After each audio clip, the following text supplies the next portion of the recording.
జోకట్ లాంటి యాప్స్ చేయించుకోవడానికి అసలు ఎంత ఖర్చు అవుతుంది బ్రో అని చాలాసార్లు నాకు మెసేజ్లో కానీ కామెంట్స్లో కానీ చాలామంది అడిగారు. వాళ్ళ కోసమే నేను మధ్యాహ్నం ఒక వీడియోలో విత్ ప్రూఫ్స్తో సహా చూపించాను అసలు జోకట్ లాంటి కోడ్స్ ఎక్కడి నుంచి కొనుక్కుంటారు, ఎంత ఖర్చు అవుతుంది అని చెప్పి.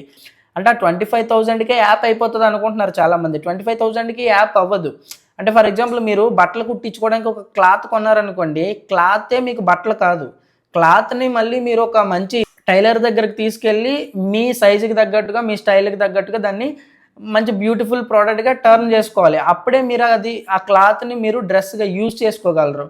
సో ఈ కోడ్ కూడా అలాంటి ఒక క్లాత్ లాంటిది. మీకు ఆ క్లాత్గా ఉన్నప్పుడు, రా మెటీరియల్గా ఉన్నప్పుడు అది మీకు యూజ్ అవ్వదు. అది ఫైనల్ ప్రోడక్ట్గా టర్న్ అయ్యాక యూజ్ అవుతుంది. దాన్ని ఫైనల్ ప్రోడక్ట్గా టర్న్ చేయడానికి ఉండే ఏదైతే ప్రాసెస్ ఉంటుందో ఆ ప్రాసెస్ చేయడానికి డిఫరెంట్ డెవలపర్స్ డిఫరెంట్గా ఛార్జ్ చేస్తారు. సో 25,000కి కోడ్ దొరికింది కాబట్టి 25,000కి యాప్ అయిపోదు. స్టిల్ మీకు మార్కెట్లో చేస్తున్నారు 25,000కి 15,000కి కూడా చేస్తున్నారు. వాటి గురించి రేపు వీడియోలో మాట్లాడదాం. Thank you.